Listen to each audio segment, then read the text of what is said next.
उत्तराखंड में नए साल में पुलिस ने अपनी प्राथमिकताएं तय कर ली हैं। प्राथमिकताओं को लेकर डीजीपी अभिनव कुमार ने मीडिया को जानकारी दी।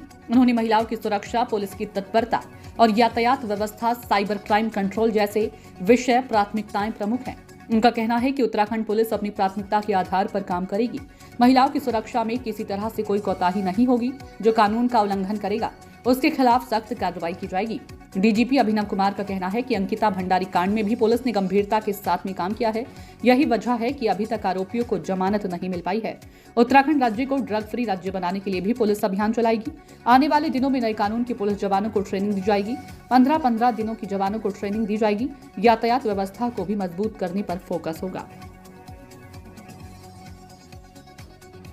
उसके डेफिनेटली जो भी इलेक्टेड गवर्नमेंट होती है उसकी जो अदरवाइज जो पॉलिसी प्रायोरिटीज होती हैं उन पे जैसे और डिपार्टमेंट्स काम करते हैं, हम लोग भी काम करेंगे। जहाँ पे जैसे अब सरकार की प्रायोरिटी है ड्रग्स फ्री उत्तराखंड, तो मैं समझता हूँ ये ऐसी अच्छी प्रायोरिटी है कि इस पर हम लोग भी पूरे मन से काम करेंगे, सारे एजेंसीज के साथ, हेल्थ डिपार्टमेंट के साथ मिलके, एनजीओज के साथ मिलके, और तो हम ड्रग्स फ्री उत्तराखंड पे काम करेंगे।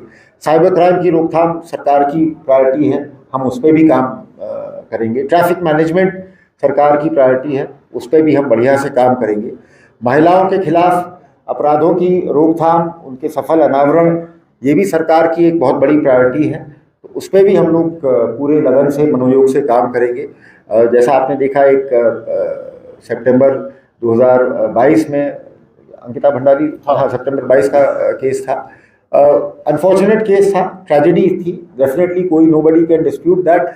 लेकिन उसमें भी जैसे आप लोग देखते हैं, समय समय पे कुछ लोग अनावश्यक रूप से एक षड्यंत्र का आरोप लगाते हैं या कोई कॉज उसको लेके या ऐसे सवाल, जबकि अगर आप देखें, अगर मैं उसके बारे में बहुत ज़्यादा नहीं कहूँगा कि अंकिता भंडारी केस में जो भी पुलिस की भूमिका रही है उसकी हर स्तर पर न्यायपालिका द्वारा समीक्षा की गई है। जो हमने अभियुक्त भेजे, जेल भेजे, उनको डिस्ट्रिक्ट कोर्ट्स ने भी उनके रिमांड को, हमारी केस डायरीज को लगातार रिव्यू किया है।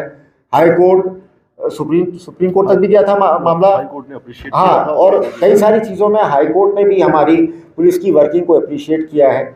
उनकी अभी बेल लगी थी अभियुक्तों की, भाई कहीं ना कहीं पुलिस ने अपना काम प्रोफेशनली किया है। रेणुका यहाँ बैठी हैं जो सोसाइटी की इंचार्ज थी, तभी हाई कोर्ट में लगातार उनकी बेल भी खारिज हुई है।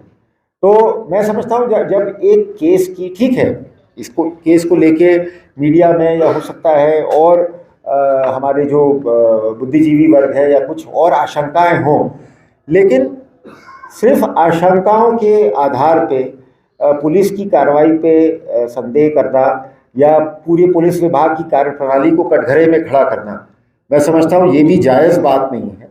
और इस केस में भी और किसी और केस पे भी अगर कोई सॉलिड एविडेंस है तो हम बिल्कुल उसका स्वागत करते हैं कि कोई ऐसी बात जो हम लोगों से इन्वेस्टिगेशन में छूट गई हो, और अगर वो आप लोग किसी माध्यम से हमारे सामने रखते हैं तो we are duty bound to मतलब take action on it, to take cognizance. उसका हम संज्ञान लेते हुए बिल्कुल कार्रवाई करेंगे। लेकिन मेहरबानी करके अफवाहों पे या सिर्फ मैं कहूँगा कि राजनीतिक कारणों से अगर कोई इस तरह से पुलिस पे आरोप लगाता है और उसका कोई प्रूफ नहीं है, उसमें कोई एविडेंस नहीं है, कोई सॉलिड फाउंडेशन नहीं है, तो उसमें मैं ज़रूर आप लोगों से आग्रह करूँगा कि ऐसी चीज़ में आप लोग भी, मतलब ये तो आप लोगों के ऊपर है कि अगर नहीं है इस तरीके का कोई एविडेंस तो फिर उस चीज़ को उसी तरीके से आप लोग सही तरीके से प्रेजेंट करें। और क्योंकि हम आप लोगों के माध्यम से आज की प्रेस कॉन्फ्रेंस का ये भी वो था, मेरा मानना ये है कि ठीक है, ये अनफॉर्चुनेट वो है, 100% हम कोई भी कैटेगरी ऑफ अपराध एलिमिनेट नहीं कर सकते।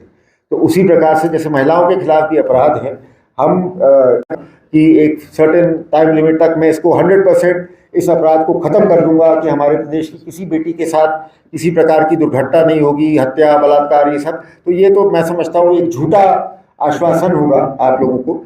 लेकिन हम इस बात का ज़रूर, इसके लिए हम लगातार प्रतिबद्ध हैं कि कोई भी महिलाओं से संबंधित हमारे और या समाज के और जो दुर्बल वर्ग हैं, SC ST है या बच्चे हैं, पॉक्सो के जो केसेस होते हैं यौन शोषण के, इनमें हम बिल्कुल भी, आप को ये कतई ये कहीं से भी कन्फ्यूजन नहीं होना चाहिए कि हम किसी प्रकार से भी इसमें एविडेंस को इग्नोर करके चाहे कोई भी अक्यूज हो, चाहे कितना ही रसूखदार अक्यूज हो, इसका मैं आपको आश्वासन देता हूँ, ये आप तय मान के चलिए, अगर एविडेंस होगा तो कार्रवाई होगी, चाहे कोई हो। इसमें हम महिलाओं के खिलाफ अपराधों की रोकथाम में बिल्कुल जीरो टॉलरेंस पुलिस विभाग की पॉलिसी रहेगी। लेकिन साथ साथ ऐसे केसेस में कई बार जो अननेसेसरी स्पेकुलेशन होता है, उनको सेंसेशनलाइज करने की कोशिश की जाती है, उसमें मेरा आप सबसे आग्रह रहेगा, इसमें हमें आपका सहयोग चाहिए, आपका समर्थन चाहिए कि अनावश्यक रूप से विभाग के बारे में अफवाहें फैलाने में आप लोग कम से कम उसमें अपना योगदान ना दें।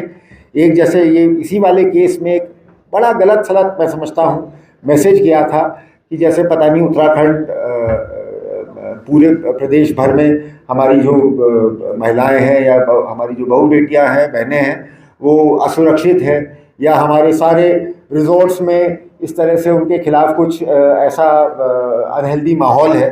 तो ये सब भी मैं समझता हूँ गलत मैसेज नहीं जाना चाहिए। इससे स्टेट के टूरिज़्म के बारे में, स्टेट के जो एक अदरवाइज मैं समझता हूँ हमारा बड़ा अच्छा शांतिप्रिय प्रदेश है, और तो इस तरीके का भी स्टेट की इमेज को नहीं डैमेज होना चाहिए। इसमें भी मैं आप लोगों से आग्रह करूँगा कि एक फैक्चुअल और एक ओपन माइंडसेट के साथ आप लोग हमारी जो भी चीज़ें हैं, इस प्रकार के केसेस हैं, मैं उनको हम और आप मिलके उनकी रोकथाम हम करने के लिए प्रतिबद्ध हैं। लेकिन जहाँ पे रोकथाम नहीं कर पाते हैं और दुर्घटना हो जाती है, वहाँ हम उसको ठीक तरीके से, प्रोफेशनल तरीके से, न्यूट्रल तरीके से इन्वेस्टिगेट करने में कोई कसर नहीं छोड़ेंगे।